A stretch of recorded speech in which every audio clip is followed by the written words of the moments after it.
Aku takon nek kowe sekolah SMP, SMA, SD negeri, sekolah-sekolah modern, kowe ngerti ya bedane timur dan barat. Nek timur nggawe pesantren, nek barat nggawe sekolah. Cetha ya? Oke. Nek sekolah model barat kuwi SMP, SMA, universitas njur puncake kowe dadi doktor, profesor. Ya ra? Kowe nek dadi doktor, profesor njur kue mulang ning universitas jur kue ngetengi mahasiswamu. Kue profesornya dicoret ora? Doktornya hilang ora? Tetep tapi dicoret. Loh, piye ta kowe iki sik kowe iki ora? Contohnya sapa sing profesornya dibatalke? Lah ya ndak ada. Lah kok jarimu dicoret? Ku lak kowe sing nyoret. Kowe iki ndelok njaba, aja karepmu piye ning piye kahanane ngono lho. Sinau iki dudu ngemu karep, sinau iki mbuka ati, mbuka pikiran piye ya kahanane. Nah sing tak kepengin sing aku kepengin jenengan delok ku prakteke saiki iki lho, nek ana dosen, profesor, doktor ngetengi mahasiswine, kuwi batal ora doktore. Kok kowe mang jawab iya piye? Mergo karepmu iya to. Lah dudu karep iki, ilmu iki dudu karepmu. Ilmu kuwi kahanan piye nek abang-abang ijo-ijo aja njur karepku lorek kok lorek ngono ora iso. Ya Mas ya? Oke. Ning nek ana kiai, ana ustad ning pesantren ngetengi santrine isih dianggap kiai ora? Apa sebabnya? Sebagian neng prinsipnya neng pesantren ngono kuwi apik apa elek? Karena di pesantren ada urusan akhlak. Kalau di kampus ada ndak urusan akhlak?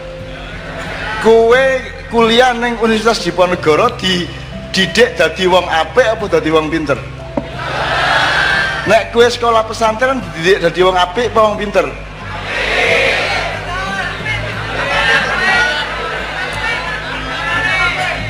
Oke, titik beratnya, ya. Nek saya titik beratnya di kampus juga ada usaha jadi orang baik, tapi titik beratnya yang primer, yang wajib di kampus adalah pinter. Nek neng pesantren sing wajib adalah apik. Nek iso yo pinter barang. Nek neng Universitas Barat yang dianut di sini, sing penting pinter, syukur yo apik. Neng sing penting pinter. Nek neng pesantren sekolah tradisional sing penting apik ngono ya. Nah pinter nggone neng kene apa neng kene? Neng sirah apa neng jero dodo? Pinter ning nggon sirah. Nek apik sing ngrasake ati, sing ngrasake apik meskipun diewangi nganggo sirah. Kuwi nek surat An-Nur ayat 35, awakmu iki jenenge miskah, atimu jenenge misbah, pikiranmu jenenge zujajah. Kapan-kapan sinau. Jadi ada pembagian tugas dalam hidupnya manusia. Ono sing bagian karep, ono sing bagian batesi karep. Misalnya kowe pengen mlebu mall, kowe pengen tuku kabeh ta nek iso? Ono klambi apik 100 karepe kok tuku kabeh. Ning lak kowe kudu batesi, aku tuku loro wae. Kuwi sing ngomong atimu apa pikiranmu? Loh, sing batesi loro kuwi lho. Nek atimu kan pengen kabeh. Kowe nang warung, wah iki garang asem penak, soto penak, sate penak, karepe kabeh nek ati. Ning sing mikir kan terus ora kowe milih siji wae, ngono ta? Nah, ana pembagian tugas kene sing karep, kene sing batesi, sing ngambil keputusan. Betul ndak? Iki sing nggon pinter, iki sing nggon. Iki genine ning kene iki, saya mengisor, saya panas. Mulane disangoni iman ning kene, iman ora ning kene. Ning kene ilmu, ning kene iman. Nah, nek nuruti karep kuwi kaya geni. Nek ngene, iki nafsu ya. Saya mengisor, saya nafsu. Nafsu itu gini, kaya geni. Nek banyu ana ukurane ora? Nek kowe tuku lengo, minyak, bensin, apa ukurane? nek tuku kain meteran, nek tuku beras kilo, ana ukurane. Nek geni ana ukurane ora? Derajatnya bukan apinya, suhunya, tapi apinya terbatas ndak? Nek banyu kok misalnya banyu sak liter kok muat ning nggon sing sak liter banyune mundak ora? Apa tetep sak liter? Ning nek api kowe nggo mau ngobong kuplukmu, njero kuplukmu roto rene karpete melu kobong, apinya berkembang enggak? Api berkembang dan ono batasnya ora? Iki sak alun-alun iso kobong. Iso ora? Engko nek nyantek meneh ning omah, omahe melu kobong, sak kampung kobong, sak Demak kobong, sak Jawa kobong, iso ora? Api tidak ada batasnya dan itu letaknya di sini. Makin ke bawah makin panas. Ya ora? Nah, maka Allah memberi akal pikiran. Di sininya dibekali iman, di sini bekali ilmu. Nah, saiki balik nang orang-orang. Nek kowe duwe iki tok ora duwe iki, kowe modar uripmu mergo sembarang kok badhok. Ya ora? Mosok korupsi nganti 2,5 triliun. Karep tukokke apa kuwi? Bayangke nek tukokke kerupuk.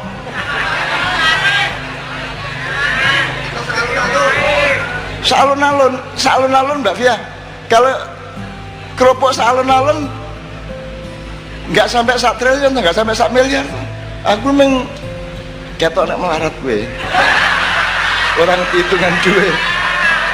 Ada sang ngira-ira, anek meng kerupuk salun-alun ini regane paling ya 10 juta, 20 juta. Sak Demak iki paling ya pol 100 juta gitu ya. Nek 2,5 triliun kuwi kerupuk ngebaki. Kerupuk loh ya. Njur kowe gelindingan kae ngene kae. Ya. Jadi jangan sampai ini tok tanpa ini dan jangan sampai ini tok tanpa karo-karone kudu ana. Mulane ketika orang-orang kuwi ketugel gurune, Kanjeng Sunan Kalijaga menyelamatkan kembali kehidupan dengan menyambung dan menginteraksikan antara kepala dengan badannya. Hidup adalah kalau kepalamu dan dadamu bersambung. Hidup adalah, selamat adalah kalau pikiranmu dan hatimu bergabung, bersambung, bekerja sama. Sejatinya hidup adalah kalau hatimu bekerja sama dengan pikiranmu, betul enggak? Mulanya nyambungnya yang gini apa Mas? Sejati. Ya, nyambungnya nganggo kayu jati, ora trembesi, ora salak, ora gelugu. Karena kesejatian hidup itu adalah kalau engkau bisa mengerjasamakan antara hatimu dengan pikiranmu, akliyah waruhiyah. Itu ya, kira-kira ya. Betul nggih Mas? Jadi itu ilmu dari Demak. Demak adalah monumen Islam Republik Indonesia. Demak adalah apa ya? Tugu mercusuar. Nek orang non Demak biyen tidak ada Mataram Islam, betul enggak? Dan itu berlangsung sampai sekarang, menjadi Keraton Jogja, Solo, Mangkunegaran, Pakualaman, itu semua adalah Mataram Islam. Sekarang mau diganggu-ganggu, mau dijadikan, dihilangkan Islamnya, dihilangkan apa namanya, Sayyidin Panotogomonya. Raiso oleh gue, jono aku ning dunia ini. Raiso, nyun sewu, ora, aku ora sombong ning aku rondo terus, aja kuwatir, aku rondo nek ana maling, gari aku entuk izin ora, nek entuk izin tak tangkep. Nek ora entuk izin ya piye meneh, gitu kan? Izinnya saka sapa nek aku? Saka sing duwe kan begitu ya. Jadi ora apa-apa, tenang wae ning Demak kudu bangun kembali harga diri, nilai-nilai Demak. Ngono ya. Jadi matur nuwun bab orang-orang, mulane nek kowe nyambung intelektualmu dan spiritualmu, itu namanya kesejatian hidup, jatining urip.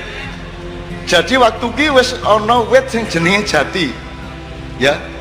Wis ana pohon jati. Kuwi biyen ana wit dijenengi jati apa piye ceritane kuwi biyen? Ana ra sing ngerti piye kok kuwi kok jenenge Jati. Kae kok ana kaya suket gede kok jenenge alang-alang. Apa sebabnya? Kuwi meng jeneng apa pancen dijenengi merga fungsine? Dijenengi merga fungsine. Merga nek kowe nandur alang-alang, dia mengalang-alangi banyak hal sehingga kamu lebih terlindung. Wah sesuk do ndolek alang-alang ini. Ya. Saya punya teman yang menyelidiki bahwa di Pulau Jawa ini nama desa itu 80% diambil dari nama pohon. Ono Mojo Pait, Mojo Ngabit, Mojo Songo, Mojo Legi, ono Tanjung, Tanjung Anom, Tanjung Perak, pokoknya semua dari nama wit. Jombang kuwi jenenge kembang. Demak iki Gelagah Wangi, wit gelagah. Ini dulu namanya Desa Gelagah Wangi. Disinilah dulu Sunan Kalijaga memusatkan hijrah minal Mojopahit ilan Demak. Kalian ngerti ceritanya ya? Jadi bapak Sunan Kudus kuwi jenenge Sunan Ngudung. Karena curiga, saling curiga antara kerajaan Mojopahit yang Hindu Buddha, terus ono perkembangan Islam, sebenarnya diterima dengan baik, tetapi tetap ada kecurigaan satu sama lain sehingga suatu hari terjadi bentrok antara pasukan Mojopahit dengan FPI campur Banser dari Demak. Betul ya? Sehingga dalam bentrok itu bapaknya Sunan Kudus yaitu Sunan Ngudung meninggal dunia. Ki nek saiki kedaden kok nganti bapake wali kaya ngono ki mati mesti digrebek, diserbu Mojopahit. Tapi Sunan Kalijaga tidak melakukan itu. Dia mengutus 9 orang dipimpin oleh Sunan Kudus pergi ke Demak, pergi ke Mojopahit dari sini. Pasukane wong Songo jarane putih kabeh, pakaiane sing berangkat ke Mojopahit putih kabeh karo nggawa gendera putih. Dipimpin oleh Sunan Kudus. Sunan Kudus jenenge sapa? Jakfar Sodik. Padahal sing mati sapa mau? Bapake Sunan. Nah, 9 orang ini menghadap Prabu Brawijaya untuk mengantarkan suratnya Sunan Kalijaga yang bunyinya adalah, ini kan jane wedi Mojopahit wae iki arep balas dendam iki. Ternyata sing digawa bendera putih sehingga tidak terjadi pertempuran apa-apa.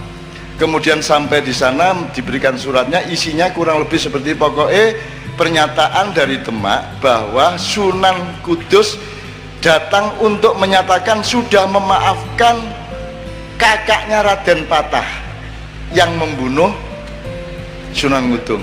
Jadi sing mateni kuwi pangapnya Mojopahit, kuwi anak nomor 2 dari Prabu Brawijaya. Nek Raden Patah ki nek ora salah putra nomor 12 sebab anake Brawijaya 5 itu kabeh 117. Aku ora ngerti bojone pira nek duwe anak 117 kuwi ya. Pokoke 117. Jadi kabeh sedulur sak Jawa nganti Kalimantan, Sumatera sak sedulur moga kuwi anak itu dibagi, sing bagi Sunan Kalijaga, ana sing lagi Kebumen, Wonosobo, Gunung Kidul, Bantul, Ki Ageng Mangir, Ki Ageng Gunung Kidul nganti kan Wonosobo sampai Kalimantan, sampai Timor, sampai NTB, NTT dibagi semua oleh Sunan Kalijaga. Sunan Kalijaga luar biasa. Gitu ya. Nah, singkat kata, karena isinya surat itu adalah memaafkan pangap Mojopahit yang membunuh bapaknya Sunan Kudus yaitu Sunan Ngudung, maka Brawijaya dan semua kerabat keraton di Mojopahit menjadi luluh hatinya. Baru kemudian Sunan Kudus mengatakan, dengan ini saya mengajak bapak-bapak semua untuk bertauhid ilallah, memperkenalkan Islam. Akhirnya dalam waktu beberapa hari terjadi perundungan dan terjadilah bedol negara dari Mojopahit ke Demak. Ketika itulah Demak berdiri dengan orang yang membunuh Sunan Ngudung itu ikut hijrah ke Demak, dan di sini menjadi panglima perang Demak yang pertama, yaitu kakaknya Raden Patah itu, gitu ya. Jadi malah diterima karo wong Islam. Kowe ngerti bedane Yahudi karo Kristen karo Islam? nek nggon dendam-dendaman. Nek wong Yahudi dicolong peleme nyolong peleme gitu ra, dikampleng ngampleng gitu ra, apa meneh dipateni mateni, itu tradisi Yahudi. Nek tradisi Nasrani dipukul pipi kanan kasih pipi kiri kan gitu, plak monggo setunggale gitu kan. Nek wong Nasrani. Nek wong Islam piye? Nek Islam rasional. Islam mengatakan kalau kamu dijahati orang, kamu punya hak untuk melakukan hal yang sama sebatas yang dia lakukan kepadamu, gitu ya. Tapi kalau kamu memaafkan, engkau mendapat kemuliaan di hadapan Allah Subhanahu wa taala. Luwih cetha toh? Nah, itu yang dilakukan Sunan Kalijaga ke Majapahit, memaafkan anak keduanya Brawijaya, kemudian dia menjadi pangap di Demak 2,5 tahun, kemudian dia pensiun dini, kemudian mendito menjadi sufi di daerah Jogja Selatan. Di sana dia menyebut dirinya Panembahan Bodo. Panembahan Bodo sekarang makamnya masih ada di dekat tempatnya di Pandak, tempatnya Pak Saryanto sama Pak, ini dua bersaudara Topan dan Lesus ini ya. Orang ini nek sing kono ki adirai gedek ya. Gitu ya. Oke, sebelum diteruskan, jadi jelas ya Mas ya. Malam ini kita dapat pelajaran dari Sunan Kalijaga mengenai orang-orang.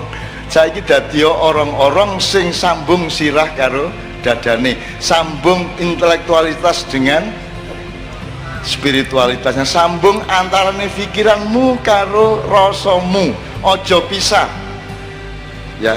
Nek kue kurang adil dielekke karo iki ya, nek kue kokean dielekke karo iki, nek ikine ora bener ikine sing rasa ora enak gitu ya. Jadi ini kerjasama terus menerus ngono ya. Mulane saiki kowe nek nyambut gawe kesel, kowe bali saka ngantor ora iki? Nek ndelok potongane Mbak Fia, apa ngene iki rai-rai kantor? Kowe nek kesel, nek jare wong Jawa, seluku bathok itu, Mas Islam maju sini. Coba seluku bathok iki piye? Sikilmu piye seluku bathok iki sikile? Seluku bathok. Dadi kowe olahraga ya sambil tarik nafas dengan irama, kuwi seluku batik. Usluk badik ya. Terus bathoke elaelo, kowe iki goleki sesuatu yang terus menerus diperbarui dalam dirimu, dan itu caranya adalah menguak dengan senjatanya Allah. Kamu tempuh melalui la ilaha illallah. Seluku bathoke la ilaha illallah, mergo sing nembangke wong Jawa elaelo, kuwi asline la ilaha illallah. Terus si Rama menyang Solo bar kowe olahraga seluku kuwi mau, si Rama adusa wong bar nyambut gawe, terus salat menyang Solo. Kowe salat nek kowe gelem salat oleh-oleh payung muda, kamu mendapat perlindungan, mendapat payung dari kasih sayang Allah Subhanahu wa taala. Ngono ya kira-kira ya.